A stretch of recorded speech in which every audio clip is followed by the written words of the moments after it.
Last time हमने bill of exchange के 3 part discuss किए थे, जिसमें बिल होल्ड टिल मैच्योरिटी वाला पार्ट डिस्कस किया था।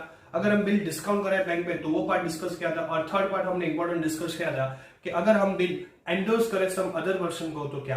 आज एक नया पार्ट डिस्कस करेंगे जिसमें है bill sign for collection through bank. अपना बिल हम किसको दे, बैंक को कलेक्शन के लिए। क्लियर? ऐसा हो सकता है फॉर एग्जाम्पल हमारे एग्जाम्पल में ए सेलर है और बी परचेसर है।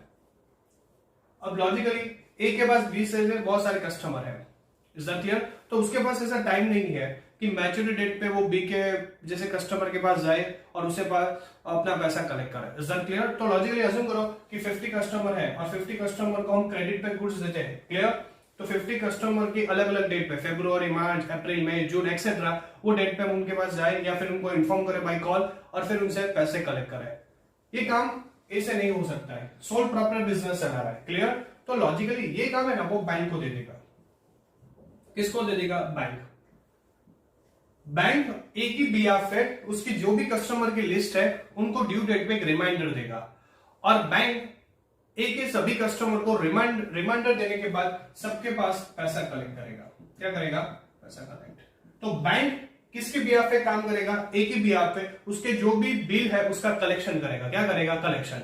और वो डायरेक्टली किसके अकाउंट में डिपॉजिट कराएगा? ए के अकाउंट में। फॉर एग्जांपल बी ने 50,000 रुपीज दिए तो लॉजिकली ये डायरेक्टली रुपीज किसके अकाउंट में क्रेडिट हो जाएंगे? ए के अकाउंट में। क्लियर?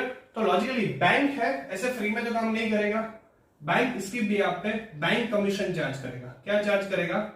Bank commission. क्लियर? जो भी है 1%, 5%, 10% डिपेंड कि बैंक की पॉलिसी क्या है। क्लियर? तो लॉजिकली ए का फायदा क्या हुआ? एवरी ड्यू डेट पे एवरी मंथ पे कस्टमर को कॉल नहीं करना पड़ेगा, इन्फॉर्म नहीं करना पड़ेगा। डायरेक्टली बैंक अपने जो भी कस्टमर है ए के उसको रिमाइंडर देगा और उससे पैसा कलेक्ट करके डायरेक्टली बैंक के बी के ए के अकाउंट में पैसा क्या करवा देगा? जमा करवा देगा। Is that clear? क्रेडिट करवा देगा। और बदले में ये बैंक है उसके चार्ज करेगा बैंक कमीशन। क्या चार्ज करने वाला है? Bank commission. तो ये जो पूरा हुआ कंसेप्ट, ये bill sign for collection through bank. जो पैसा है हम किसके थ्रू कलेक्ट करेंगे? बैंक के थ्रू। क्लियर? उसकी जनरल एंट्रीज क्या है वो हम समझते हैं। इसका सीक्वेंस पहले मैं बोल सकता हूं ए सेल जो नॉमिनल सभी पार्ट्स में फिक्स ही है। नंबर 2 एक्सेप्टेंस, बिल एक्सेप्ट करेंगे वो भी पार्ट अपना फिक्स है। क्लियर? नंबर 3 यहां पे नया है बिल साइन फॉर कलेक्शन। अपना बिल एक बनाएंगे और बिल किसको दे देंगे? बैंक को दे देंगे। और number 4 maturity date. Maturity date पे बैंक अपने बिहाफ पे पैसा क्या करने वाला है? कलेक्ट करने वाला है। क्या करने वाला है? कलेक्ट। तो टोटल यहाँ पे 4 एंट्री याद रखना। सीक्वेंस याद रखो, सेल, दूसरा acceptance, number 3 bill sign for collections और नंबर 4 मैच्योरिटी डेट। क्या है? Maturity date. क्लियर? ये 4 पार्ट्स आपको क्या करना है? याद करना है। क्या करना है? याद। सबसे पहले सेल जो हमने लॉजिकली पार्ट 1, पार्ट 2, पार्ट 3 में ऑलरेडी डिस्कस कर लिया था। चेक करो। For example A seller, B purchaser. A ने अपना गुड्स किसको सोल्ड किया? बी को। तो ऐसा बोलूंगा बी से पैसे लेने तो B account debit to sale. Sale always credit होता है। सेल ऑलवेज क्या होता है? क्रेडिट। बी से पैसे लेने तो बी का अकाउंट डेबिट करना पड़ेगा और अकाउंट में सेल ऑलवेज क्या होने वाला है? क्रेडिट। तो हमने क्रेडिट किया। ऐसा बोल सकता हूं परचेस, परचेस ऑलवेज डेबिट होता है। परचेस अकाउंट डेबिट टू ए। क्यों? बी को ए को पैसे देने हैं, जिसको पैसे देने हैं उसका अकाउंट क्या करना पड़ता है? क्रेडिट करना पड़ता है। क्लियर?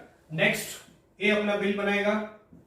बिल बनाने के बाद बी को देगा। बी एक्सेप्ट करेगा कि हाँ मुझे फ्यूचर डेट पे तुम्हें क्या करना है? पेमेंट करना है। तो लॉजिकली इसके लिए बिल रिसीवेबल क्रिएट होगा और उसके लिए क्या क्रिएट होने वाला है? Bills payable. क्या क्रिएट होने वाला है? Bills payable.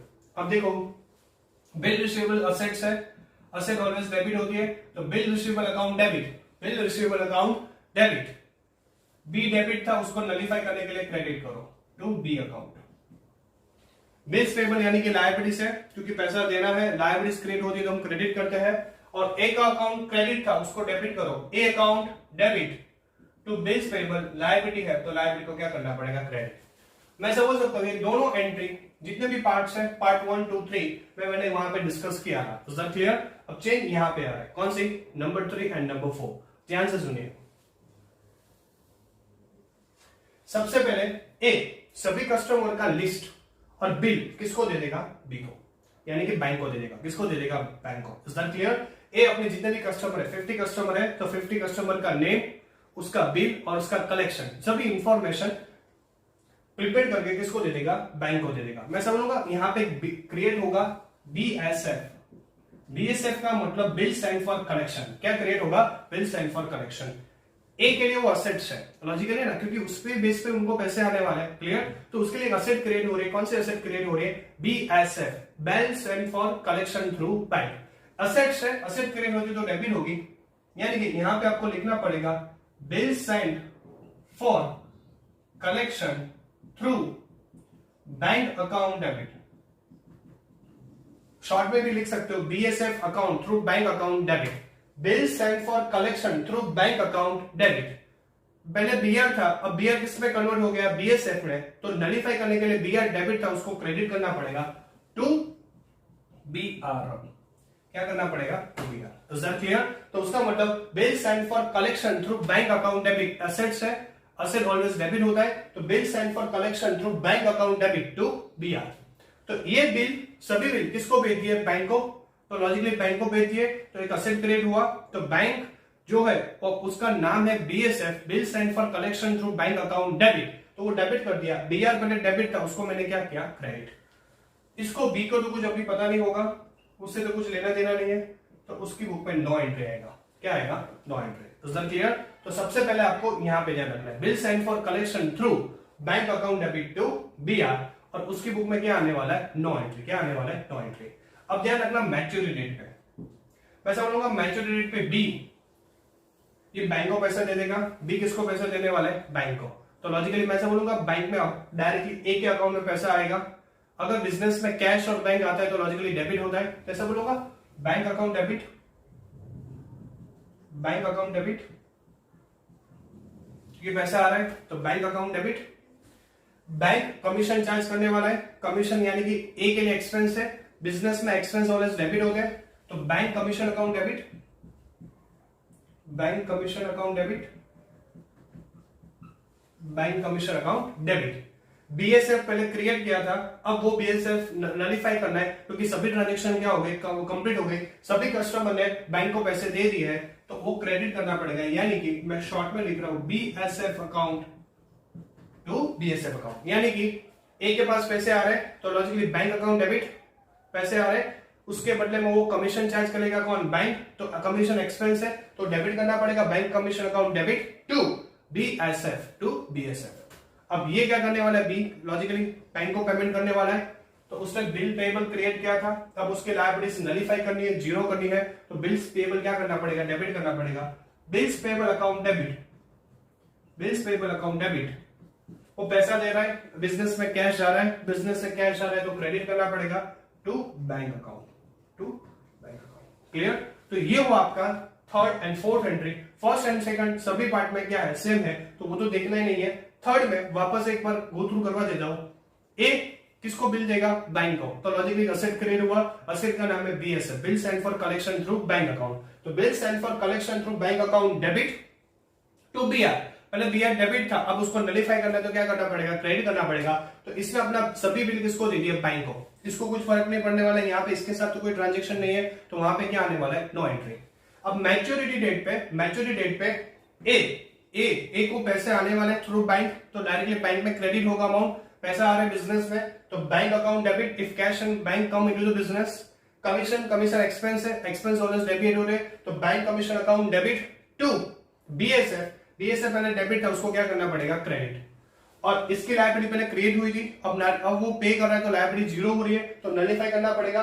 Bills payable credit था, उसको डेबिट किया, bills payable account debit to bank, logically वो भी किससे पेमेंट करेगा, चेक से।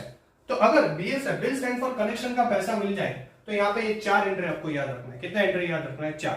क्लियर? नंबर 1, नंबर 2, नंबर 3 और नंबर 4। अब यही केस में अगर अज्यूम करो, डिसऑनर वाला हम साथ में ले लें, अज्यूम करो कि बैंक ने मैच्योरिटी डेट पे बी को कॉल किया, बैंक ने मैच्योरिटी डेट पे किसको कॉल किया, बी को। जितने भी कस्टमर है 50-60 कस्टमर उनको कॉल किया, लेकिन उसमें से कस्टमर ने पैसा नहीं दिया, कस्टमर ने पैसा देने से मना कर दिया, अदरवाइज कोई इंसॉल्वेंट हुआ, समथिंग रीजन, तो लॉजिकली मैं बोलूंगा वहां पे बिल डिसऑनर हुआ। डिसऑनर का मतलब वहां पे बिल कैंसिल हुआ, क्या हुआ, कैंसिल। तो वो कैंसिलेशन के टाइम पे क्या एंट्री आएगा वो हमें समझना है। मैं समझूंगा सेल तो करेगा, सीधी बात है, सेल तो करने वाला है, एक्सेप्ट भी करने वाला है बिल, ए अपना बिल बैंक को भी देने वाला है, लेकिन मैच्योरिटी डेट पे जो पैसे आ रहे हैं अब नहीं आ रहे हैं, तो सब लोग ये एंट्री कैंसिल हो जाएगा, ये एंट्री क्या हो जाएगा, कैंसिल। इसकी जगह जो भी डिसऑनर की एंट्री वो हमें लिखनी है। अंडरस्टूड? तो लॉजिकली ऐसा बोल सकता हूं कि जब भी कोई भी कस्टमर यानी कि बी वो अपने बैंक को पैसे देने से मना कर दे तो हमारा बिल वहां पे कैंसिल हो जाएगा, और वहां पे हमें कौन सी एंट्री करनी पड़ेगी, कैंसिलेशन की एंट्री करनी पड़ेगी, जिसको बोलते हैं डिसऑनर। क्या बोलते हैं, डिसऑनर। अब देखो उसका एंट्री क्या होने वाला है।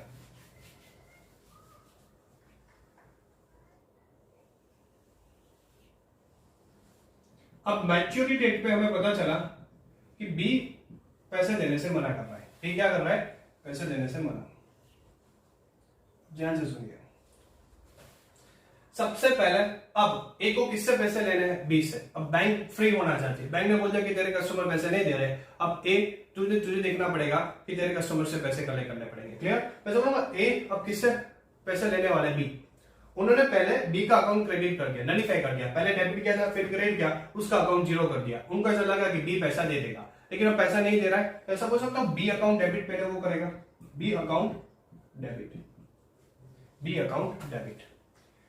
बीएसएफ से वो पहले क्या था, डेबिट था, bill send for collection account क्या था पहले, डेबिट। लॉजिकली अब उसको क्रेडिट करना पड़ेगा क्योंकि बैंक के ट्रांजैक्शन क्या हो रहे हैं, कैंसिल हो रहे हैं, तो ऐसा बोल सकता हूं जो डेबिट था उसको credit to BSF account, to BSF. तो B account debit to BSF. Is that clear? B से पैसे लेने हैं तो लॉजिकली क्या करने वाला है, B account debit to BSF. और लॉजिकली आपको पता है मैंने नोटिंग चार्जेस समझाया था, क्या समझाया था आपको, नोटिंग चार्जेस। ए बी के पास गया, पैसा नहीं दे रहा है, वो लीगल एक्शन लेगा, लीगल एक्शन के लिए थोड़े एक्सपेंस हो गए, लीगल चार्जेस। तो लीगल चार्जेस अब ए किसकी बिहाफ पे पे कर रहा है, बी, तो उसके पास पैसा बोलूंगा कैश जाएगा, तो टू बैंक या फिर कैश, बैंक या फिर कैश।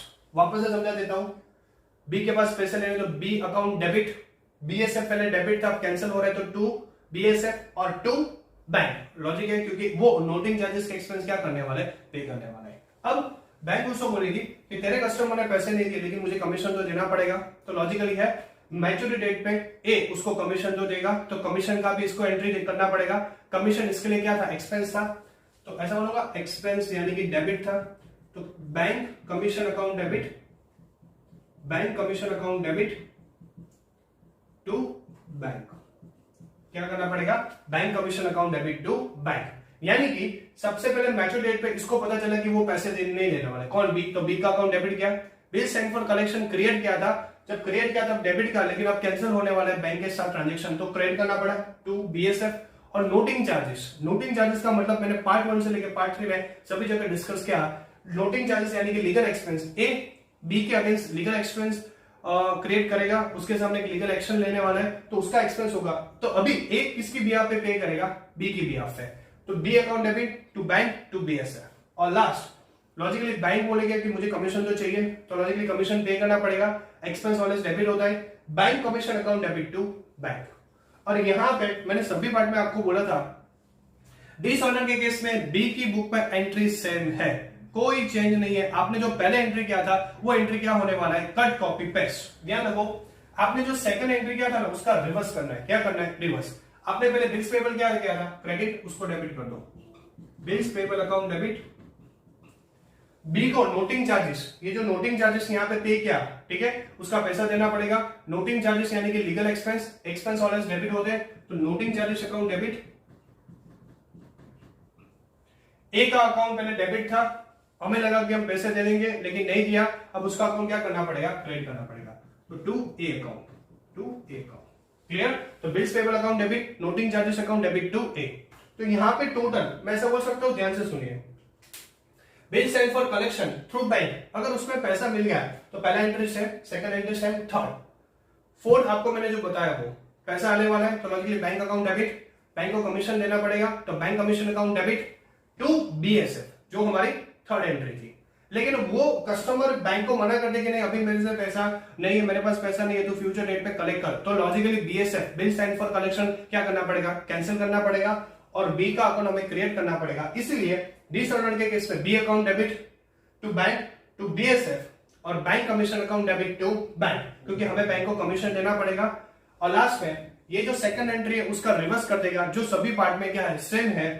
बिल्स पेबल क्रेडिट था उसको डेबिट करो, बिल्स पेबल अकाउंट डेबिट, ए डेबिट था उसको क्रेडिट करो टू ए, और लॉजिकली इसको फ्यूचर में नोटिंग चार्जेस जो ए ने अभी इंकर्ड किया है उसका फ्यूचर में उनको क्या करना पड़ेगा, पेमेंट करना पड़ेगा, इसलिए नोटिंग चार्जेस अकाउंट डेबिट।